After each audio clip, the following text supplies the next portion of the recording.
Be me, Ellen. Working at some clothing store. Think I know everything about relationships. Constantly rolling my eyes at guys and their friendships. Men are just a herd, I'd say to anyone who'd listen. All they do is drink together and act tough. Remember this one time at the coffee shop near work. Group of guys sitting there. One looked upset about something. His buddies were patting his back, buying him drinks. Look at them, I whispered to Jessica. So fake, just performing masculinity. Jessica giggles while adjusting her newest hair color, some platinum thing. Right? Thank God we actually care about each other. Felt so intellectually superior. These men with their surface-level bonding rituals. Meanwhile, I had real friendships, deep connections. Thought I was so much smarter than everyone else. Spoiler alert, I wasn't. My crew consisted of Jessica and Megan. Jessica from university, constantly reinventing her look. This week she's got bangs, next week they're gone. Always dramatic about everything, lives for attention. Girls, you won't believe what happened in my psychology class. Everything was either literally the best or absolutely tragic. Megan worked some office job, never really specified what. Had this way of looking at people like she's calculating their worth, spoke in measured tones, every word deliberate. That's interesting, she'd say when she disagreed. But I thought this was sophistication. Thought we were better than those mindless male groups. Our usual hangout was this trendy cafe downtown. Overpriced lattes and pretentious atmosphere. Perfect for feeling superior to everyone else. We'd spend hours dissecting other people's lives. Did you see how desperately Sarah from accounting was flirting? Those guys from the gym think they're so cool with their protein shakes. Felt like we were part of some exclusive intellectual circle. Jessica would document everything on her phone. This lighting is perfect for my story. Megan would make dry observations about human behavior. People are so predictable in their insecurities. I'd orchestrate most conversations, feeling like the leader, the one who really understood how shallow everyone else was. We had this running joke about male friendships whenever we'd see groups of guys together. Bet they're talking about sports and beer, probably planning their next fishing trip where they'll grunt at each other. Jessica would do impressions, dumbing down her voice. Bro, that was so sick, bro. Megan would add clinical commentary. They bond through shared activities because they lack emotional intelligence. I'd feel so validated in my superiority. We were different, we were deeper. We talked about real things, feelings, relationships, not like those cavemen who just wanted to watch games together, thought our friendship was unbreakable.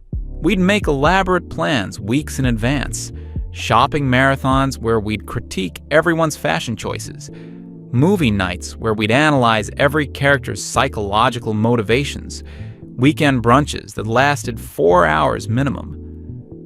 We'll always have each other, Jessica would declare dramatically, usually while taking a selfie with her new hair. Unlike men who abandon each other the moment it gets real. Megan would nod approvingly. Emotional maturity is unfortunately rare. Felt like we'd cracked some code that everyone else was missing. Our text chain was constantly active. Jessica sending outfit photos every morning. Does this say effortlessly chic or trying too hard? Megan sharing workplace observations. My coworkers' relationship drama is fascinating from a psychological standpoint. I'd contribute stories from the clothing store. Customers trying on clothes they couldn't afford. Couples fighting over spending money. We'd analyze everything to death. Thought this was profound friendship. Way more meaningful than guys talking about their weekend plans. Started noticing small changes, but ignored them. Jessica taking longer to respond to messages. When she did reply, shorter responses. Less enthusiasm about our plans. Megan's observations becoming more pointed. Some people really do overshare, don't they? Felt directed at me, but couldn't be sure. When we met up, conversations felt different. Less supportive validation, more subtle judgment. Jessica more interested in her phone than our discussion. Megan's calculating stare lingering longer on me, but convinced myself it was temporary stress. Work pressure, school deadlines, life getting complicated. Surely our deep connection could weather minor bumps. Then everything in my life started crumbling simultaneously. Work became a nightmare. Manager constantly criticizing my sales performance. Ellen, your numbers are concerning. We need to see improvement. Family drama exploded over some inheritance issue. Felt overwhelmed, drowning in problems I couldn't solve alone. Naturally turned to my support system. These amazing friends who were so much better than shallow male relationships. Surely they'd prove how superior female friendship really was. Prepared to be validated in all my beliefs about deep emotional connections. Texted Jessica first, heart pounding with anxiety. Having the worst week ever? Really need to talk to someone. Watched the message go from delivered to read. Hours pass, nothing. Finally get back a brief response. Ugh, that sucks. Super busy with this group project though. Group project she'd never mentioned before. Tried again the next day. Seriously struggling. Could really use my best friend right now. Sorry, babe. Professor assigned like 3 papers this week. But her social media told a different story. Pictures from some house party, laughing with people I'd never seen. Videos of her trying on clothes at expensive stores. Apparently had plenty of time for fun, just not for me. Turned to Megan, hoping for her analytical insight. Going through some serious stuff. Would love to get your perspective. Waited anxiously for her measured, thoughtful response. Got back clinical detachment instead. Sorry, Ellen, dealing with my own workplace politics right now. Maybe try talking to a professional about your problems. Felt like getting slapped with ice water. This was Megan's idea of support? Tried explaining how much I needed someone to listen. I understand you're struggling, but I'm not really equipped for this. Equipped? Like friendship was a technical skill. Meanwhile, seeing her check-ins in restaurants I couldn't afford. Weekend trips she'd never mentioned planning. Clearly had time and energy, just not for me. Desperation mode activated.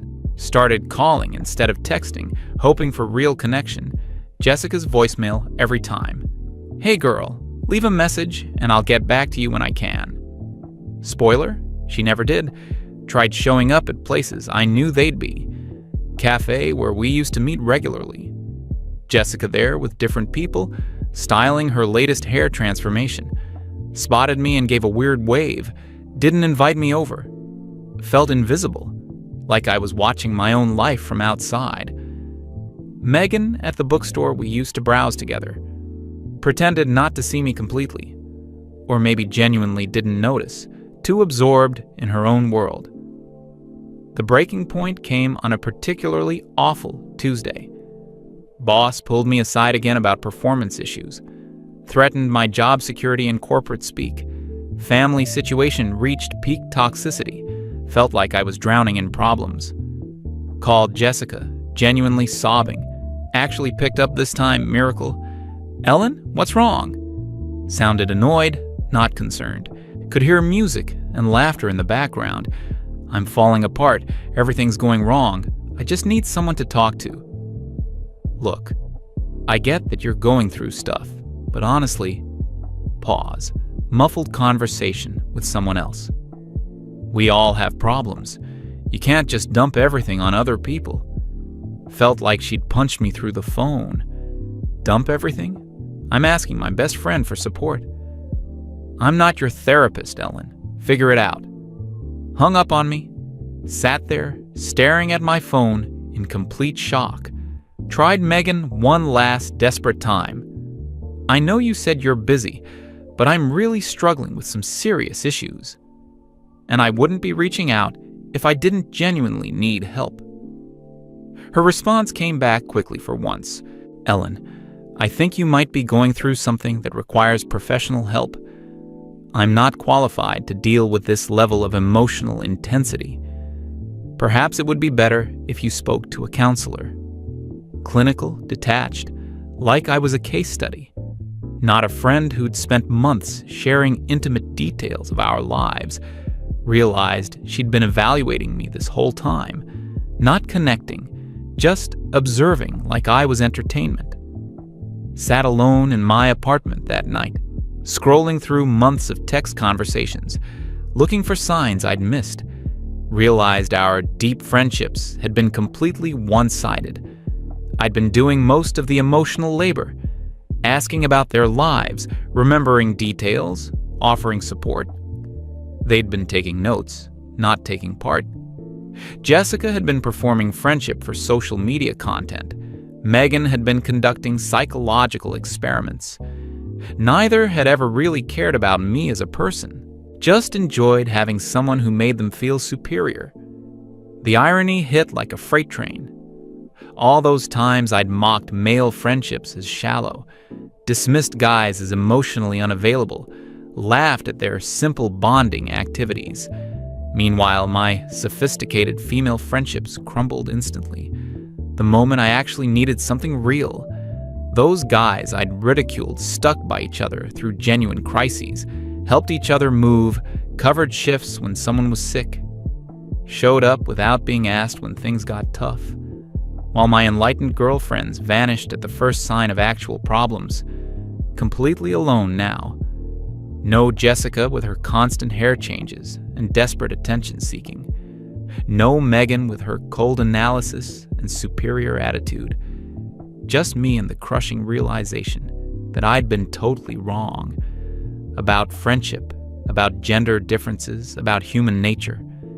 Everything I'd believed about myself and my relationships was built on lies. Next few weeks were brutal. Avoided all the places where I might run into Jessica or Megan. Couldn't handle seeing them living their best lives while I was falling apart. Work situation got worse. Manager basically put me on probation. Ellen, we need to see dramatic improvement, or we'll have to make changes. Family drama escalated into full-blown warfare. Lawyers getting involved, relationships permanently damaged. Had never felt so isolated in my entire life. Spent most evenings alone, questioning everything I thought I knew. About friendship, loyalty, human nature in general. Started noticing things I'd been blind to before. Walking to work, past that same coffee shop every day. Began actually observing the male groups I used to mock. First time really paying attention instead of just judging. Tuesday morning, saw familiar faces from months ago. Same group of guys, but one was missing. Overheard fragments of conversation. Jake's been having a rough time since his dad passed. Should we check on him tonight? Already texted him, told him we're coming over with food. No dramatic announcements, no social media posts about being supportive. Just quiet, practical care for their friend. Wednesday, different group at lunch. One guy looked stressed, kept checking his phone anxiously. Interview didn't go well, might not get the promotion. His friends immediately started problem solving. My cousin works in that industry, want me to make some calls. Got connections at 3 other companies. Let's update your resume. Drinks are on us until you land something better. No analysis of his psychological state. No suggestions to seek professional help. Just immediate, actionable support. Began watching more carefully over the following days. Group of guys from the gym I'd always dismissed as meatheads. One hadn't shown up for workouts in over a week. His buddies went to his apartment to check on him. Found out he'd been struggling with depression. Didn't lecture him about mental health awareness. Didn't make it about themselves or their own experiences. Just showed up consistently, every day until he was ready to come back. No fanfare, no expecting gratitude, genuine concern translated into reliable presence. Contrast became painfully obvious. Remembered when Jessica's boyfriend broke up with her 6 months ago. She'd made it into a 3-week social media drama. Constant posts about healing journey and self-love. Megan and I were expected to validate every emotional update, analyze every text from the ex-boyfriend, attend emergency coffee meetings to discuss her feelings. But when I needed support, got dismissed immediately. Figure it out yourself, and not my job to be your therapist. The hypocrisy was staggering. Started seeing male friendship dynamics everywhere. Co-workers at other retail stores helping each other with shifts. Guys at bus stops sharing earbuds without being asked. Neighbors lending tools, fixing cars, moving furniture. No big emotional conversations about the meaning of friendship. Just showing up when needed. Practical help, consistent reliability. Everything I'd dismissed as shallow was actually profoundly solid, built on actions rather than words, proven through consistency rather than proclaimed through social media. Meanwhile, tried reaching out to other female friends from the periphery, acquaintances from work, old classmates, anyone. Same pattern emerged over and over. Surface-level interest until actual problems came up. Then sudden unavailability, vague excuses, gradual ghosting. Going through my own stuff right now. Maybe we should talk when you're in a better headspace. Have you considered therapy? Apparently, having problems made me socially radioactive. One particularly enlightening incident happened at work. Coworker named Marcus was dealing with serious family illness. His girlfriend left him because he was too stressed and negative. Several female employees whispered about how draining he'd become. He's bringing down the whole mood in here. Someone should tell him to keep personal problems at home. But the male employees quietly adjusted, covered his difficult shifts without being asked, brought him coffee during breaks, included him in lunch groups when he seemed isolated. No one made speeches about brotherhood or male solidarity, just practical, consistent support until things improved. Realized I'd been completely backwards about gender and friendship, had bought into some fantasy about female emotional sophistication, while dismissing male bonds as primitive and superficial. Truth was exactly the opposite. Female friendships, in my experience, were performative, based on entertainment value and social positioning. The moment you stopped being fun or started having real problems, you became a liability to be managed or discarded. Male friendships were built on reliability, less talking about feelings, more actually being there when it mattered. Started questioning everything I'd believed about myself. Was I actually a good friend to Jessica and Megan? Reviewed our relationships with brutal honesty, realized I'd been just as shallow and self-serving. Enjoyed Jessica's drama because it made me feel stable by comparison. Liked Megan's cold analysis because it made me feel emotionally superior. Never really cared about them as complete people. Just wanted validation and entertainment from our interactions. No wonder they'd drop me so easily. I'd been using them the same way they'd been using me. The revelation was humbling and devastating. Everything I'd mocked about male friendship was what I desperately needed. Loyalty that didn't depend on mood or convenience. Support that showed up in actions rather than words. Friends who stuck around when life got messy. Instead, I'd chosen relationships based on wit and sophistication. People who made me feel intellectually superior. Bonds that crumbled the moment they required actual sacrifice. Watching those guys at the coffee shop became a daily ritual. They weren't having deep psychological discussions. Mostly talked about work, sports, random observations. But when one was struggling, the others adjusted naturally. Picked up extra tabs, included him in plans, checked in regularly. No dramatic interventions or emotional processing sessions. Just quiet, consistent presence until things improved. The kind of friendship I'd never experienced, but desperately wanted. Began to understand why my relationships always felt unstable. Had prioritized cleverness over character. Chosen friends who entertained me, rather than ones who'd support me. Valued people who made me feel superior, rather than ones who challenged me to be better. Confused emotional intensity with emotional maturity. Mistook psychological analysis for genuine care. Built friendships on judgment of others, rather than acceptance of each other. Most painful realization was about my own behavior. Remembered times when Jessica or Megan had tried to share real problems. Jessica's anxiety about her future after graduation. Megan's struggles with workplace discrimination. I'd responded with surface-level sympathy, then quickly redirected conversations back to more entertaining topics. Never offered practical help or consistent check-ins. Just wanted to get through the uncomfortable parts. Returned to our usual routine of mocking other people, sitting alone in that coffee shop one evening, watching the same group of guys include a newcomer seamlessly.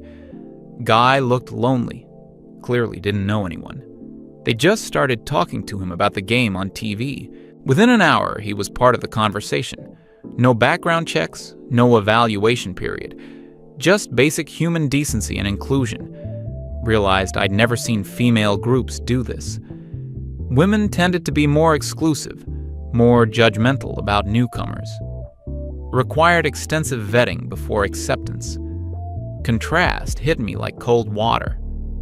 Male friendships I'd dismissed as simple were actually generous.